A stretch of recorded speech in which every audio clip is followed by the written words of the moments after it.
दोस्तों, नवरात्रि की पूजा बिना हवन के पूर्ण नहीं मानी जाती। हवन के माध्यम से हम माँ को जो भोग अर्पित करते हैं वो उन्हें सीधे पहुँचता है।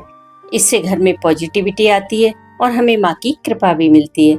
इस हवन को आप बहुत ही सिंपल तरीके से कर सकते हैं, वो भी सिर्फ 3 चीजों से। इसमें आपको चाहिए आम की लकड़ी, थोड़ी हवन सामग्री और देसी घी। सबसे पहले माँ के आगे एक दीपक जलाएं, फिर गणेश जी का पूजन करें, माँ का पूजन करें, ज्योति का पूजन करें, माँ को भोग अर्पित करें, फूल चढ़ाएं। बाकी आप फल, मेवा, मिठाई जो भी चाहें चढ़ा सकते हैं। मैं सिर्फ आपको जरूरी चीजें ही बता रही हूँ। उसके बाद एक मिट्टी के बर्तन में एक छोटा सा उपला रख लें, उसके ऊपर घी डालें, फिर माँ के दीपक से लौ लेकर अग्नि प्रज्वलित करें। उसके बाद आम की सूखी हुई लकड़ियां रखें, लकड़ियों के ऊपर भी घी डालें। उसके बाद हवन सामग्री और घी ले लें। अगर 2 लोग हवन करें तो एक हवन सामग्री से आहुति दे और एक घी से, पर अगर आप अकेले हैं तो घी सामग्री में ही मिला लें। ठीक है। अब आपको सबसे पहली आहुति अग्नि को देनी है, फिर गणेश जी को, उसके बाद क्रमशः सभी देवी देवताओं के मंत्र बोलकर आहुतियां देनी है। नवग्रह की भी आहुति देनी है।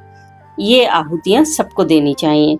उसके बाद आप माँ दुर्गा की किसी भी मंत्र से 21, 51 या 108 आहुतियां देकर हवन संपन्न कर सकते हैं। हवन शुरू करते हैं।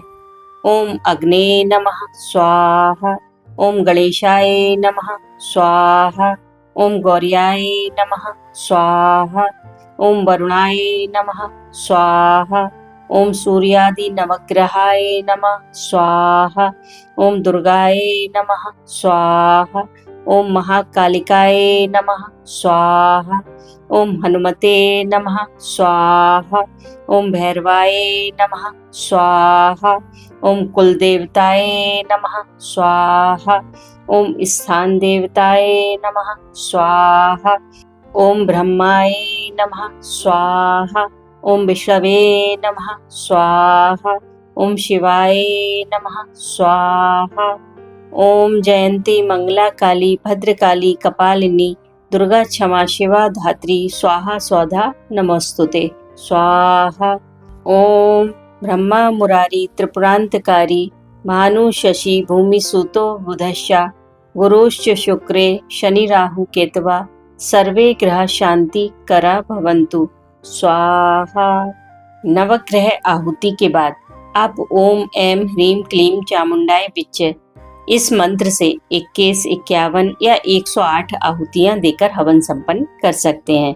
जैसे ओम ऐं ह्रीं क्लीं चामुंडाय विच्चे स्वाहा, ओम ऐं ह्रीं क्लीं चामुंडाय विच्चे स्वाहा। आप चाहें तो दुर्गा सप्तशती के लास्ट में अलग अलग कामनाओं के लिए भी मंत्र दिए हैं, आप उनसे भी आहुतियां दे सकते हैं, या फिर आप तंत्रोक्त देवी सूक्त से भी हवन कर सकते हैं। बहुत प्यारा है। उसके बाद भोग के लिए घी में डुबोकर बताशा डालें, मेवा चढ़ाएं और लौंग के 9 जोड़े चढ़ाएं। और इसी समय अगर आपके घर में बहुत परेशानियां चल रही हैं, कार्यों में बाधा आ रही है, तो 9 काली मिर्च ये मंत्र बोलते हुए अर्पित करें। सर्व बाधा विनिर्मुक्तो धन धान्य सुतान्विता मनुष्यो मत प्रसादेन भविष्यति न संशया। इस मंत्र से आहुति देने पर आपके घर की सभी बाधाएं शांत हो जाएंगी।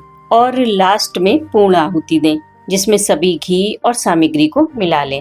यहाँ पर आप एक गोले की भी आहुति दे सकते हैं। पूर्ण आहुति देते समय हवन सामग्री अपनी तरफ गिराते हुए डालें। उसके बाद माता रानी की आरती करें और पूजा में हुई किसी भी गलती के लिए माँ से क्षमा मांगे। आरती को ठंडा करें और सबको दें, आप भी लीजिए। इसे आप अष्टमी या नवमी किसी भी तिथि पर कर सकते हैं। इसमें आप हलवा पूरी भी चढ़ा सकते हैं, पर मैं अष्टमी को करती हूँ इसलिए सिर्फ मेवा चढ़ाती हूँ। मुझे लगता है कि हलवा पूरी चढ़ाते ही माँ विदाई ले लेती हैं। अपना अपना भाव है, पर आप चाहें तो चढ़ा सकते हैं। इस तरह आप खुद से बहुत ही आसानी से हवन कर सकते हैं।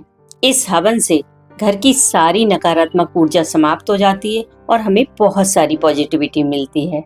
जय माता दी।